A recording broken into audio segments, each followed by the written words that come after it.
ದಿಲ್ಲಿ ಚುನಾವಣೆಗೆ ಭರ್ಜರಿ twist. ಉಚಿತಗಳ ಓಟಕ್ಕೆ budget ಲಗಾಮು. Vote bank ಛಿದ್ರ, ಆಟ ಕೆಡಿಸಿತ ಕಾಂಗ್ರೆಸ್.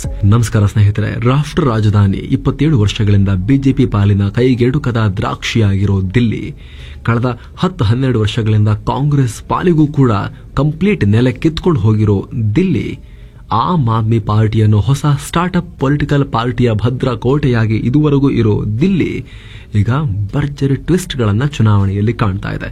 3 ಪಕ್ಷದ ಉಚಿತಗಳು, ಕೇಜ್ರಿವಾಲ್ರ ಸೆರೆವಾಸ, ಹಿಂದೂ ಮುಸ್ಲಿಂ ಮತ ಲೆಕ್ಕಾಚಾರಗಳ ನಡುವೆ ಬಜೆಟ್ ದೊಡ್ಡ ಗೇಮ್ ಚೇಂಜರ್ ಆಗತ್ತಾ ಈ ನಗರ ರಾಜ್ಯದಲ್ಲಿ, ಸಿಟಿ ಸ್ಟೇಟ್ ತರದ ಈ ರಾಜ್ಯದಲ್ಲಿ ಅನ್ನೋ ಚರ್ಚೆ ನಡೀತಾ ಇದೆ. ಇದಕ್ಕೆ ಸಂಬಂಧಪಟ್ಟಂತೆ ಹೊಸ ಸರ್ವೆ ಕೂಡ ಬಿಡುಗಡೆಯಾಗಿದ್ದು ಚುನಾವಣೆಯ ಬಿಸಿ ಇನ್ನಷ್ಟು ಹೆಚ್ಚಾಗ್ತಿದೆ. ಈ ಮೊಮೆಂಟಮ್ ಹೀಗೆ ಇದ್ರೆ ಈಗಿನ ಲೆಕ್ಕಾಚಾರ ಉಲ್ಟಾ ಪಲ್ಟಾ ಆಗಬಹುದಾ ಅನ್ನೋ ರೀತಿಯಲ್ಲೆಲ್ಲ ಚರ್ಚೆ ಶುರುವಾಗಿದೆ. ಹಾಗಿದ್ರೆ ದಿಲ್ಲಿ ಚುನಾವಣೆಯಲ್ಲಿ ಏನಾಗ್ತಾ ಇದೆ? ಬಜೆಟ್ ಮಂಡಿಸುವ ಅವಕಾಶವನ್ನ ಬಿಜೆಪಿ ಹೊಸ ಗೇಮ್ ಆಗಿ ಬಳಸ್ಕೊಳ್ತಾ ಕೇಜ್ರಿವಾಲ್ ಆಟವನ್ನೇ ಕಾಂಗ್ರೆಸ್ ಕೆಡಿಸ್ತಾ ಆಮ್ ಆದ್ಮಿಗಳಿಗೆ ಈಗ ಮಿಡಲ್ ಕ್ಲಾಸ್ ಭಯ ಶುರುವಾಯಿತಾ? ಬನ್ನಿ ರಾಷ್ಟ್ರದ ರಾಜಧಾನಿಯ ಅಸೆಂಬ್ಲಿ ಚುನಾವಣೆ ಬಗ್ಗೆ ಈ ವಿಡಿಯೋದಲ್ಲಿ ನಾವು ಕಂಪ್ಲೀಟ್ ತಿಳ್ಕೊಳ್ತಾ ಹೋಗೋಣ. ಸ್ನೇಹಿತರೆ, ನಿಮಗೆ ಭಾರತ ಬಾಹುಬಲಿಯ ಕಥೆ ಗೊತ್ತಿರಬಹುದು. ಭಾರತ ಎಲ್ಲ ಗೆದ್ದರೂ ಕೂಡ ಅವರ ತಮ್ಮನನ್ನ ಅಂದ್ರೆ ಬಾಹುಬಲಿಯನ್ನ ಗೆಲ್ಲೋಕೆ ಆಗದೆ ಇದ್ದಾಗ ಅಲ್ಲಿ 3 ಯುದ್ಧ ಆಗುತ್ತಂತೆ. ಮಲ್ಲಯುದ್ಧ, ಜಲಯುದ್ಧ, ದೃಷ್ಟಿಯುದ್ಧ, ಹೀಗೆ 3 ಯುದ್ಧ ಆಗಿ ಯಾವುದರಲ್ಲೂ ಭಾರತ ಗೆಲ್ಲೋದಿಲ್ಲ, ಬಾಹುಬಲಿ ಸೋಲೋದಿಲ್ಲ. ಇದೇ ಪರಿಸ್ಥಿತಿ ಅಂದ್ರೆ ಭಾರತರ ಪರಿಸ್ಥಿತಿ ಲಾಸ್ಟ್ 3 ಚುನಾವಣೆಗಳಲ್ಲೂ ಬಿಜೆಪಿಗಾಗಿತ್ತು. 2013ರಲ್ಲಿ ಇನ್ನೇನು ಬಹುಮತದ ಹತ್ರಕ್ಕೆ ಒಂದು ಬಿಜೆಪಿ ಸರ್ಕಾರ ರಚನೆ ಆಯ್ತು ಅನ್ನುವಷ್ಟರಲ್ಲಿ ಕೇಜ್ರಿವಾಲ್ ಬಿಜೆಪಿಗೆ ಶಾಕ್ ಕೊಟ್ಟರು. ಕಾಂಗ್ರೆಸ್ ಜೊತೆ ಸೇರ್ಕೊಂಡು ಬಿಜೆಪಿಯನ್ನು ಹೊರಗಿಡೋಕೆ ಈ ಮೈತ್ರಿ ಅಂತ ಕಾಂಗ್ರೆಸ್ ಜೊತೆ ಸೇರ್ಕೊಂಡು ಅವರು ಸರ್ಕಾರ ರಚನೆ ಮಾಡಿಬಿಟ್ರು. ಅದಾದ ಬಳಿಕ ಆಮ್ ಆದ್ಮಿ ಪಾರ್ಟಿ ಕಾಂಗ್ರೆಸ್ ಮೈತ್ರಿ ಬಿದ್ದೋಯ್ತು. 2015ರಲ್ಲಿ ದಿಲ್ಲಿ ಚುನಾವಣೆ ಆಯಿತು. ಅಷ್ಟೊತ್ತಿಗೆ ದೇಶದ ಎಲ್ಲಾ ಕಡೆ ಮೋದಿ ಅಲೆ ಕೂಡ ಇದ್ದಿತ್ತು. ಅವಾಗಷ್ಟೇ ಅವರು ಮೊದಲ ಬಾರಿಗೆ ಗೆದ್ದು PM ಆಗಿದ್ರು. ಆದ್ರೆ ಆಗ್ಲೂ ಕೇಜ್ರಿವಾಲ್ರನ್ನ ಅಲುಗಾಡಿಸೋಕಾಗ್ಲಿಲ್ಲ. 70ರಲ್ಲಿ 67 ಸೀಟ್ ಗೆದ್ದುಬಿಟ್ರು. ಈ ಸಲ ಕೇಜ್ರಿವಾಲ್ 67, 3 ಸೀಟಿಗೆ ಇಳಿದೋಯ್ತು ಬಿಜೆಪಿ. ಕಾಂಗ್ರೆಸ್ 0 ಸೋತು ಬಿಡ್ತು.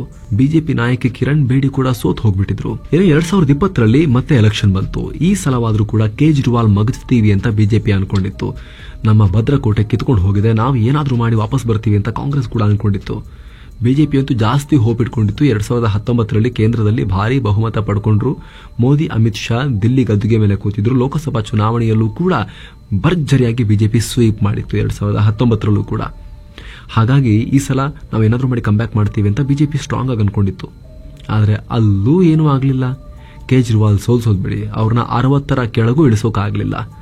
ಒಟ್ಟಾರೆ ಮೂಗಿಗಿಂತ ಮೂಗುತಿ ಭಾರ ಆಯ್ತು ಅನ್ನೋ ರೀತಿಯಲ್ಲಿ ಇಡೀ ದೇಶ ಗೆದ್ರು ಕೂಡ ತಾವು ಅಧಿಕಾರ ಮಾಡ್ತಿರೋ ದಿಲ್ಲಿ ಗದ್ದುಗೆ, seat of the central government, ಆ ಊರನ್ನ ಗೆಲ್ಲೋಕೆ ಬಿಜೆಪಿಗೆ ಆಗ್ತಾ ಇರಲಿಲ್ಲ. ಅಸೆಂಬ್ಲಿ ಚುನಾವಣೆಯಲ್ಲಿ, ಪಾರ್ಲಿಮೆಂಟ್ ಅಲ್ಲಿ ಸ್ವೀಪ್ ಮಾಡ್ತಾನೆ ಇದ್ದಾರೆ, ಅಸೆಂಬ್ಲಿಯಲ್ಲಿ ಏನೂ ಮಾಡಕ್ಕಾಗ್ತಾ ಇರಲಿಲ್ಲ. ಈ ಸಲ ಕೂಡ ಅಷ್ಟೇ. 2024ರ ಲೋಕಸಭಾ ಚುನಾವಣೆಯಲ್ಲಿ ಬಿಜೆಪಿ ಪೂರ ದಿಲ್ಲಿಯನ್ನ ತೊಳೆದು ಹಾಕಿ ಗೆದ್ರು ಕೂಡ ಅಸೆಂಬ್ಲಿಯಲ್ಲಿ ಬಿಜೆಪಿಗೆ ಫೇಸ್ ಇಲ್ಲ. ಅಬಕಾರಿ ಹಗರಣ ಅಂತ ಆರೋಪ ಮಾಡಿದ್ರು, ಜೈಲಿಗೆ ಹಾಕಿದ್ರು. ಇದು ಏನೇ ಮಾಡಿದ್ರು ಕೂಡ ಕೇಜ್ರಿವಾಲ್ಗೆ ಬಹುಮತಕ್ಕಿಂತ ಕೆಳಗೆ 35-36 ಸೀಟ್ಗಿಂತ ಕೆಳಗೆ ತಗೊಂಡು ಹೋಗ್ಬಿಡ್ತಾರೆ ಅನ್ನೋ ತರದಲ್ಲಿ ಮೊಮೆಂಟಮ್ ಕಾಣಿಸ್ತಿರ್ಲಿಲ್ಲ. ಮೋದಿಗೆ ಪಾರ್ಲಿಮೆಂಟ್ ಚುನಾವಣೆಗೆ ಓಟ್ ಹಾಕಿದ್ದಾಯ್ತು, ಅಸೆಂಬ್ಲಿಗೆ ಕೇಜ್ರಿವಾಲ್ ಅನ್ನೋ ತರದಲ್ಲಿ ಲೆಕ್ಕಾಚಾರಗಳಿದ್ವು. ಜನ ಕೂಡ ಕಳೆದ 3 ಚುನಾವಣೆಗಳಲ್ಲೂ ಅದನ್ನೇ ಮಾಡ್ತಾ ಬಂದಿದ್ದಾರೆ. 50%ಗಿಂತ ಜಾಸ್ತಿ ಓಟ್ ಹಾಕ್ಬಿಡ್ತಾರೆ ಪಾರ್ಲಿಮೆಂಟ್ ಚುನಾವಣೆಯಲ್ಲಿ ಬಿಜೆಪಿಗೆ. ಆಮ್ ಆದ್ಮಿ ಪಾರ್ಟಿ ಕಾಂಗ್ರೆಸ್ಗೆ 20-10% ಹಿಂಗೆ ಓಟ್ ಬೀಳುತ್ತೆ ಲೋಕಸಭಾ ಚುನಾವಣೆಯಲ್ಲಿ. ಅಸೆಂಬ್ಲಿ ಬಂದ ತಕ್ಷಣ ಕೇಜ್ರಿವಾಲ್ ಸೀದಾ 50% ಮೇಲಕ್ಕೆ ಹೋಗ್ತಾರೆ, ಬಿಜೆಪಿ ಕೆಳಗೆ ಬಿದ್ದುಬಿಡುತ್ತೆ. ಈ ರೀತಿ ಆಗ್ತಾ ಬಂದಿತ್ತು. ಈ ಸಲ ಪಾರ್ಲಿಮೆಂಟ್ ಚುನಾವಣೆಯಲ್ಲೂ ಕೂಡ ಅಷ್ಟೇ ಬಿಜೆಪಿ 50%ಗೂ ಅಧಿಕ ಓಟ್ ತಗೊಂಡು ಸ್ವೀಪ್ ಮಾಡ್ತು ದಿಲ್ಲಿಯನ್ನ. ಕೇಜ್ರಿವಾಲ್ ಕಾಂಗ್ರೆಸ್ ಮೈತ್ರಿ ಮಾಡ್ಕೊಂಡ್ರು ಕೂಡ ಸೋತ್ ಹೋಗಿದ್ರು. ಆದ್ರೆ ಅಸೆಂಬ್ಲಿಯಲ್ಲಿ ಈ ರೀತಿ ಲಕ್ಷಣಗಳು ಕಾಣಿಸ್ತಿರ್ಲಿಲ್ಲ. ಬಿಜೆಪಿಗೂ ಅಂತ ದೊಡ್ಡ ಹೋಪ್ಸ್ ಏನು ಅವ್ರು ವ್ಯಕ್ತಪಡಿಸ್ತಿರ್ಲಿಲ್ಲ. ಸಲ ದಿಲ್ಲಿ ಗೆಲ್ತೀವಿ ನಾವು ಅನ್ನೋ ರೀತಿಯಲ್ಲಿ ಅವ್ರಿಗೂ ಕೂಡ ಬಹಳ ಕಾನ್ಫಿಡೆನ್ಸ್ ಕಾಣಿಸ್ತಾ ಇರಲಿಲ್ಲ. ಆದ್ರೆ ಇದೇ ಟೈಮ್ಗೆ ಫೆಬ್ರವರಿ 1ನೇ ತಾರೀಕಿಗೆ ಒಂದು ದೊಡ್ಡ ಬಾಣ ಬಿಡುವ ಅವಕಾಶ ಬಿಜೆಪಿ ಕೈಲಿತ್ತು. ಬಜೆಟ್ ಮಂಡಿಸುವ ಅವಕಾಶ ಇತ್ತು. ಆಲ್ರೆಡಿ ಕಳೆದ ಹಲವು ವರ್ಷಗಳಿಂದ ಟ್ಯಾಕ್ಸ್ ಬರ್ಡನ್ ಕಮ್ಮಿ ಮಾಡಬೇಕು ಅನ್ನೋ ಡಿಮಾಂಡ್ ದೇಶದಲ್ಲೂ ಕೂಡ ಇತ್ತು.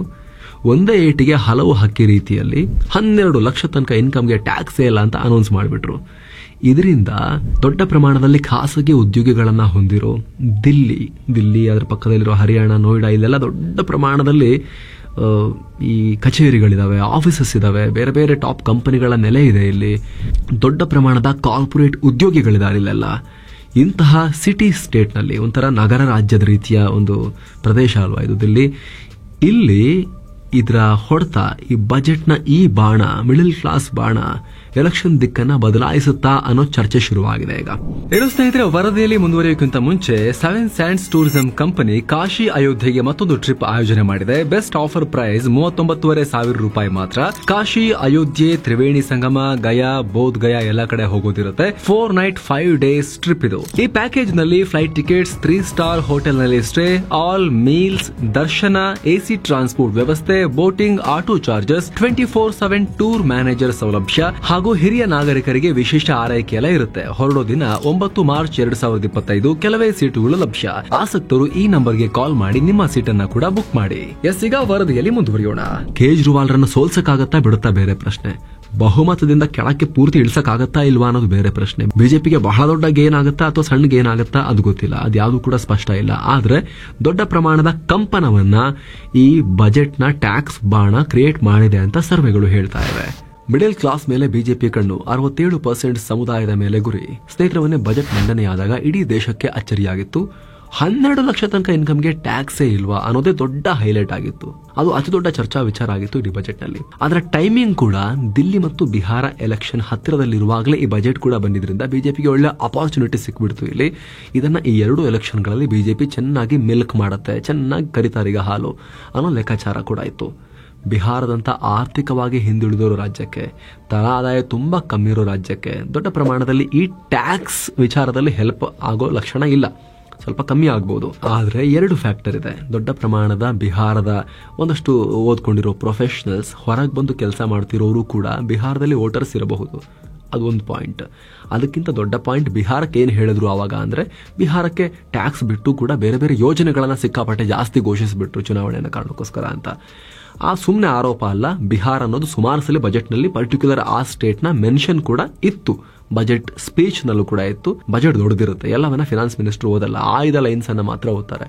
ಅದರಲ್ಲೂ ಕೂಡ ಆ ಆಯ್ದ ಲೈನ್ಸ್ ಅಲ್ಲೂ ಕೂಡ ಬಿಹಾರ ಹಲವು ಬಾರಿ ಬಂತು. ಹಾಗಾಗಿ ಆ ಟೀಕೆ ಸಹಜ. ಇರಲಿ, ಬಿಹಾರನ್ ಬಿಡೋಣ. ದಿಲ್ಲಿಯಲ್ಲಿ ಡೆಫಿನೆಟ್ಲಿ ಈ ಟ್ಯಾಕ್ಸ್ ವಿನಾಯಿತಿ ಏನಿದೆ 12,75,000 ತನಕ ಟೋಟಲ್ ಅಲ್ಲಿಗೆ ರೀಚ್ ಆಗ್ತಿದೆ. ಇದು ಸ್ಟ್ಯಾಂಡರ್ಡ್ ಡಿಡಕ್ಷನ್ ಸೇರಿ ಇದು ದೊಡ್ಡ ಪ್ರಮಾಣದಲ್ಲಿ ಇಂಪ್ಯಾಕ್ಟ್ ಮಾಡೇ ಮಾಡುತ್ತೆ ಅನ್ನೋ ಒಪಿನಿಯನ್ ಈಗ ಬರ್ತಾ ಇದೆ. ಕೆಲ ದಿನಗಳ ಹಿಂದೆ ಸಿ ವೋಟರ್ ಸರ್ವೆ ನಡೆಸಲಾಗಿತ್ತು. ಅದರಲ್ಲಿ ಬಜೆಟ್ಗಿಂತ ಮೊದಲು ಮತ್ತು ಬಜೆಟ್ ನಂತರ ಚೇಂಜಸ್ ಆಗಿರೋದು ಕಾಣಿಸ್ತಾ ಇದೆ. ಸಮೀಕ್ಷೆ ವೇಳೆ ಕೇಂದ್ರ ಬಜೆಟ್ ಸಾಮಾನ್ಯ ಜನರಿಗೆ ಹೆಲ್ಪ್ ಮಾಡುತ್ತಾ, ಲೈಫ್ ಇಂಪ್ರೂವ್ ಮಾಡುತ್ತಾ ಅಂತ ಕೇಳಲಾಗಿತ್ತು. ಬಜೆಟ್ಗೂ ಮುಂಚೆ ಬರೀ 29% ಜನರು ಹೌದು ಅಂತ ಹೇಳಿದ್ರೆ, 33% ಜನ ಹಾಗೆ ಇರುತ್ತೆ, ಏನು ಬದಲಾಗಲ್ಲ ಅಂದಿದ್ರು. 37% ಇಲ್ಲ, ಆಗೋದಿಲ್ಲ, ಏನು ಬದಲಾಗಲ್ಲ, ಇನ್ನು ಬಜೆಟ್ನಿಂದ ಜೀವನ ದುಸ್ತರ ಆಗುತ್ತೆ ಅಂತ ಹೇಳಿದ್ರು. ಆದರೆ ಬಜೆಟ್ ನಂತರ ಇದರಲ್ಲಿ ಡ್ರಾಮ್ಯಾಟಿಕ್ ಚೇಂಜಸ್ ಆಗಿದೆ.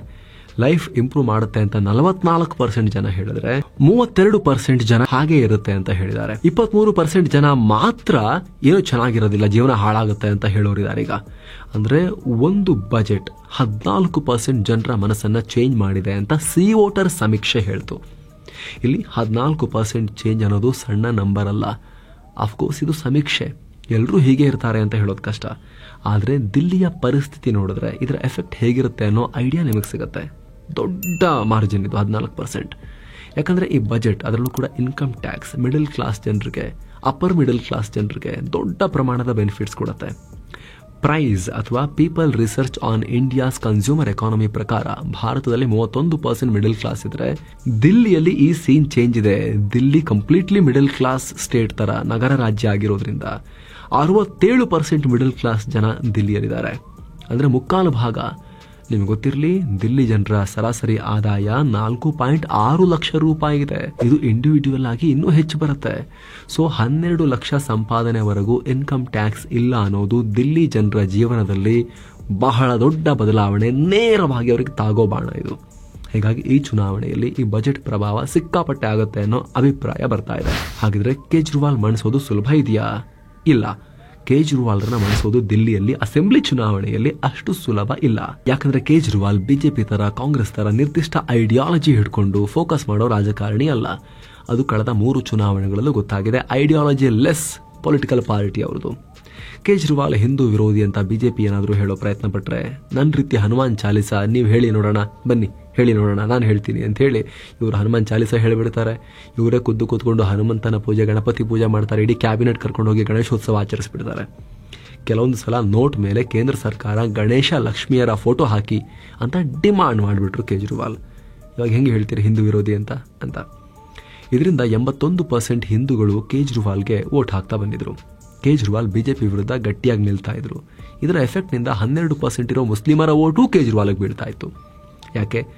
ಬಿಜೆಪಿ ಸೋಲ್ಸೋ ತಾಕತ್ತಿ ಮನುಷ್ಯನಿಗಿದೆ, ಅಸೆಂಬ್ಲಿಯಲ್ಲಿ ಹಾಕೋಣ ಅಂತ ಮುಸ್ಲಿಮ್ಸ್ ಕೂಡ ದೊಡ್ಡ ಪ್ರಮಾಣದಲ್ಲಿ ಆಮ್ ಆದ್ಮಿ ಪಾರ್ಟಿಗೆ ವೋಟ್ ಹಾಕ್ತಾ ಇದ್ರು. ಹೀಗಾಗಿ ಬಿಜೆಪಿ ಮತ್ತು ಕಾಂಗ್ರೆಸ್ಗೆ ಈ ಹೊಸ ಸಮಸ್ಯೆಯನ್ನು ಹೇಗೆ ಫೇಸ್ ಮಾಡೋದು ಅನ್ನೋದೇ ಗೊತ್ತಾಗ್ತಿರ್ಲಿಲ್ಲ, ಐಡಿಯಾನೇ ಬರ್ತಾ ಇರಲಿಲ್ಲ ಅವರಿಗೆ. ಜೊತೆಗೆ ಹೌದಾ ನಿಮಗೆ ಮೋದಿ ಇಷ್ಟನಾ? ಪಾರ್ಲಿಮೆಂಟ್ ಚುನಾವಣೆಯಲ್ಲಿ 7 ಕೊಟ್ರಲ್ಲ ಸ್ವಾಮಿ ಅವರಿಗೆ, ಕೊಡಿ ಈಗ ಅಸೆಂಬ್ಲಿಲಿ ಮೋದಿ PM ಮಾಡಿ ಆಯ್ತು, ನನ್ನನ್ನು CM ಮಾಡಿ. ಇಲ್ಲಿ ಮೋದಿ PM ಆಗಕ್ಕೆ ಬರ್ತಾರಾ? ಬಿಜೆಪಿ ಹತ್ರ ಇರೋಲ್ಲ ಭ್ರಷ್ಟರು, ಇಲ್ಲಿ ಯಾರೂ ಇಲ್ಲ, ಸರಿಯಾಗಿ ಕ್ಯಾಂಡಿಡೇಟೇ ಇಲ್ಲ, ನಾನು ಪ್ರೂವನ್ನು ನನಗೆ ಹಾಕಿ ಅಂತ ನೇರವಾಗಿ ಬಾಯಿ ಬಿಟ್ಟು ಇದನ್ನೇ ಹೇಳ್ತಾರೆ ಇವರು ಕೇಜ್ರಿವಾಲ್ ದಿಲ್ಲಿ ಜನಕ್ಕೆ.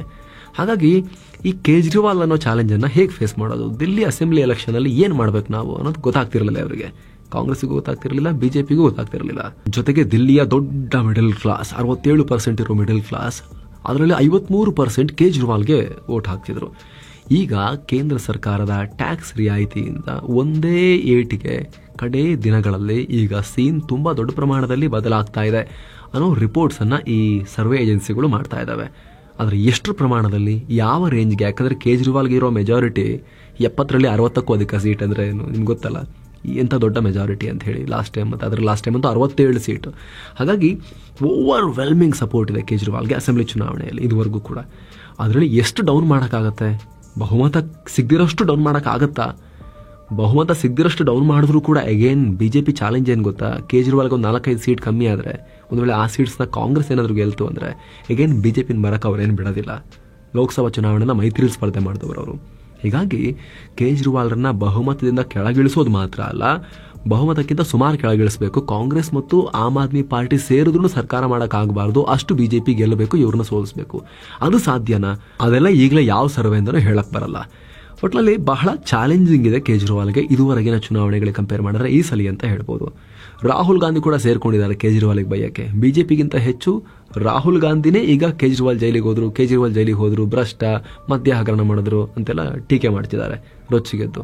ಕೆಲವೇ ತಿಂಗಳ ಹಿಂದೆ ಲೋಕಸಭಾ ಚುನಾವಣೆಯಲ್ಲಿ ಇಬ್ರು ಒಟ್ಟಿಗೆ ಕಂಟೆಸ್ಟ್ ಮಾಡಿದ್ರು. ಈಗ ನೋಡಿದ್ರೆ ಅಸೆಂಬ್ಲಿಲಿ ಮೈತ್ರಿನೇ ವರ್ಕೌಟ್ ಆಗಲಿಲ್ಲ, ಹೊಂದಾಣಿಕೆ ಆಗಲಿಲ್ಲ ಅಂತ ಬೇರೆ ಬೇರೆ ಸ್ಪರ್ಧೆ ಮಾಡ್ತಿದ್ದಾರೆ. ಬಾಯಿ ಬಂದಂಗೆ ರಾಹುಲ್ ಗಾಂಧಿನೇ ಕೇಜ್ರಿವಾಲ್ಗೆ ಬೈತಿದ್ದಾರೆ. ಸೊ ಇದರಿಂದ ಸಾಲಿಡ್ ಆಗಿ ಆಮ್ ಆದ್ಮಿ ಪಾರ್ಟಿಗೆ ಬೀಳ್ತಾ ಇದ್ದ ಮುಸ್ಲಿಂ ಮತಗಳು ಈ ಸಲ ಸ್ವಲ್ಪ ಕಾಂಗ್ರೆಸ್ಗೂ ಹೋಗಬಹುದು ಅನ್ನೋ ಅಭಿಪ್ರಾಯ ಬರ್ತಾ ಇದೆ. ಇಲ್ಲಿ ಕಾಂಗ್ರೆಸ್ನ ದೂರದೃಷ್ಟಿ ಕೂಡ ಇರಬಹುದು. ಬಿಜೆಪಿ ಕಾಂಗ್ರೆಸ್ ಅಂತ ಇರೋ ಟೈಮ್ನಲ್ಲಿ ಈ ಕೇಜ್ರಿವಾಲ್ ಕೂಡ ಹುಡ್ಕೊಂಡು ಬಿಜೆಪಿ ಎದುರಾಳಿ ಮತಗಳನ್ನ, ಬಿಜೆಪಿ ವಿರೋಧಿಗಳಿಗೆ ಕಾಂಗ್ರೆಸ್ ಚೆನ್ನಾಗಿ ಪರ್ಫಾರ್ಮ್ ಮಾಡ್ತಿಲ್ವಾ, ನಾವು ಇದೀವಿ ಅಂತ ಒಂದು ಆಲ್ಟರ್ನೇಟಿವ್ ಆಗಿ ಹೊರ ಹೊಮ್ತಾ ಇದ್ರು. ದಿಲ್ಲಿಲಿ ಗುಡಿಸ ಹಾಕಿದ್ರು ಕೇಜ್ರಿವಾಲ್ ಕಾಂಗ್ರೆಸ್ ಪಾರ್ಟಿಯನ್ನ, ಪಂಜಾಬ್ನಲ್ಲೂ ತೊಳೆದು ಹಾಕಿದ್ರು. ಈಗ ಒಂದೊಂದೇ ರಾಜ್ಯಗಳಿಗೆ ಕಾಂಗ್ರೆಸ್ ಜಾಗವನ್ನು ನಾನು ಫಿಲ್ ಮಾಡ್ತೀನಿ ಅಂತ ಬರ್ತಾ ಇದ್ದಾರೆ. ಬಿಜೆಪಿ ವಿರುದ್ಧ ದೊಡ್ಡ ಧ್ವನಿಯಾಗಿ ಕೇಜ್ರಿವಾಲ್ ಕಾಣಿಸ್ಕೊಳ್ತಿದ್ದಾರೆ. ಸೊ ಬಿಜೆಪಿನ ಆಮೇಲೆ ನೋಡೋಣ. ಫಸ್ಟ್ ಈ ಹೊಸ ಎದುರಾಳಿಯನ್ನ ಬಡಿದು ಹಾಕಬೇಕು ಅನ್ನೋ ಲೆಕ್ಕಾಚಾರದಲ್ಲೂ ಕೂಡ ರಾಹುಲ್ ಗಾಂಧಿ ರೊಚ್ಚಿಗೆದ್ದು ದಿಲ್ಲಿ ಚುನಾವಣೆಯಲ್ಲಿ ಕೇಜ್ರಿವಾಲ್ಗೆ ಬೈತಾ ಇರಬಹುದು. ಸೊ ಅವರೇನಾದರೂ ತುಂಬ ಸ್ಟ್ರಾಂಗ್ ಆಗಿ ಕ್ಯಾಂಡಿಡೇಟ್ಗಳನ್ನು ಹಾಕಿ ಈಗ ಟ್ರೈ ಮಾಡ್ತಿದ್ದಾರೆ. ಒಂದಷ್ಟು ಮತಗಳನ್ನು ಕಿತ್ತುಕೊಳ್ಳಲು ಯಶಸ್ವಿ ಆದರೆ, ಸ್ಟ್ರಾಂಗ್ ಫೈಟ್ ಕಾಂಗ್ರೆಸ್ ಕೊಟ್ಟರೆ, ಅದರಿಂದ ಕೇಜ್ರಿವಾಲ್ರ ವೋಟ್ ಬ್ಯಾಂಕ್ ಸ್ವಲ್ಪ ಹೋಗಿ ಬಿಜೆಪಿಗೆ ಅಡ್ವಾಂಟೇಜ್ ಆಗುವ ಸಾಧ್ಯತೆ ಕೂಡ ಇರುತ್ತೆ. ಜೊತೆಗೆ ಕೇಜ್ರಿವಾಲ್ಗೆ ಎಷ್ಟು ದಿವಸ ಒಂದು ಅಡ್ವಾಂಟೇಜ್ ಇತ್ತು, ಅದು ಫ್ರೀ ಇದು ಫ್ರೀ ಬಿಗಳ ಮಹಾರಾಜ ಇವರು ಒಂಥರ ಫ್ರೀ ಬಿಗಳ ಫೌಂಡರ್ ಇವರು ಕೇಜ್ರಿವಾಲ್. ಅಲ್ಲಿಂದ ಇಡೀ ದೇಶದ ಎಲ್ಲರೂ ಕೂಡ ಫಾಲೋ ಮಾಡೋಕೆ ಶುರು ಮಾಡಿದ್ದಾರೆ. ಈಗ ಅವ್ರನ್ನ ಮೀರಿಸೋ ರೀತಿ ಬಿಜೆಪಿ ಕಾಂಗ್ರೆಸ್ ಕೂಡ, ಮೊದಲು ಕಾಂಗ್ರೆಸ್ ಈಗ ಬಿಜೆಪಿ ಕೂಡ ಈ ಫ್ರೀ ಬಿಗಳನ್ನು ಅನೌನ್ಸ್ ಮಾಡ್ತಾ ಇದ್ದಾರೆ. ಆದರೆ ಆರಂಭದಲ್ಲಿ ಕೇಜ್ರಿವಾಲ್ಗೆ ಆ ಎಕ್ಸ್ಕ್ಲೂಸಿವಿಟಿ ಇತ್ತು, ಪೇಟೆಂಟ್ ಇತ್ತು ಕೇಜ್ರಿವಾಲ್ ಹತ್ರ. ಆದ್ರೆ ಈಗ ನಾವು ಕೊಡ್ತೀವಿ ಅಂತ ಇವ್ರು ಹೇಳ್ತಿದ್ದಾರೆ. ಬಿಜೆಪಿ ಅವರಂತೂ ರೇವಡಿ ಏನು ಸ್ವೀಟ್ ಹಂಚ್ತಾ ಇದ್ದೀರಾ, ಎಕನಾಮಿಕ್ಸ್ ಗೊತ್ತಾ ನಿಮಗೆ ಅಂತೆಲ್ಲ ಹೇಳ್ತಾ ಇದ್ದವರು ಎಲ್ಲ ಬಿಟ್ಟು ಎಕನಾಮಿಕ್ಸಿಗೆ ಗೋಲಿ ಹೊಡಿ ಫಸ್ಟ್ ಗೆಲ್ಲೋಣ ಅಂತ ಹೇಳಿ ಅವರು ಕೂಡ ಅದೇ ದಾರಿಯಿಂದ ಹೋಗ್ಬಿಟ್ಟಿದ್ದಾರೆ. ಹೀಗಾಗಿ ಕೇಜ್ರಿವಾಲ್ ಹತ್ರ ಆ ಎಕ್ಸ್ಕ್ಲೂಸಿವಿಟಿ ಕೂಡ ಇಲ್ಲ. ಈಗ ಇವರಿದ್ರೆ ಮಾತ್ರ ಕೊಡ್ತಾರೆ, ಉಳಿದವ್ರು ಕೊಡಲ್ಲ ಅಂತ ಎಲ್ಲರೂ ಕೊಡ್ತಾ ಇದ್ದಾರೆ. ಈಗ ಸ್ಟೇಟ್ ಲೆವೆಲ್ನಲ್ಲಿ ಫ್ರೀ ಬಿಗಳನ್ನು ಹಂಚೋಕೆ ಶುರು ಮಾಡಿಬಿಟ್ಟಿದ್ದಾರೆ, ಸ್ವೀಟ್ ಹಂಚೋಕೆ. ಹಾಗಾಗಿ ಆ ಎಕ್ಸ್ಕ್ಲೂಸಿವಿಟಿ ಕೂಡ ಹೋಗಿರೋದ್ರಿಂದ ಕೇಜ್ರಿವಾಲ್ ಅವರ ಜೀವನದ ಟಫೆಸ್ಟ್ ಎಲೆಕ್ಷನ್, ಅವರ ಪಾರ್ಟಿ ಕಟ್ಟಿ ಮೊದಲ ಎಲೆಕ್ಷನ್ ಫೈಟ್ ಮಾಡಿದ್ರಲ್ಲ, ಅದಾದ ಬಳಿಕ ಬಹುಶಃ ಇದೇ ಅವರ ಟಫೆಸ್ಟ್ ಎಲೆಕ್ಷನ್ ಅಂತ ಕಾಣುತ್ತೆ. ನೋಡಬೇಕು ಫೈನಲಿ ದಿಲ್ಲಿಯ ಮತದಾರ ಏನ್ ಡಿಸಿಷನ್ ಕೊಡ್ತಾರೆ ಈ ಬಾರಿ ಚುನಾವಣೆಯಲ್ಲಿ ಅಂತ. 5ನೇ ತಾರೀಕಿಗೆ ಚುನಾವಣೆ, 8ನೇ ತಾರೀಕಿಗೆ ರಿಸಲ್ಟ್. ಹಾಗಾಗಿ ಜಾಸ್ತಿ ದಿನ ಇಲ್ಲ, ಬೇಗ ನಮಗೆ ಇದ್ರ ಬಗ್ಗೆ ಕ್ಲಾರಿಟಿ ಸಿಗುತ್ತೆ. ನಿಮ್ಮ ಒಪಿನಿಯನ್ ಏನು ಕಾಮೆಂಟ್ ಮಾಡಿ ತಿಳಿಸಿ. ಮತ್ತೆ ಭೇಟಿ ಆಗ್ತಿರೋಣ. ನಮಸ್ತೆ.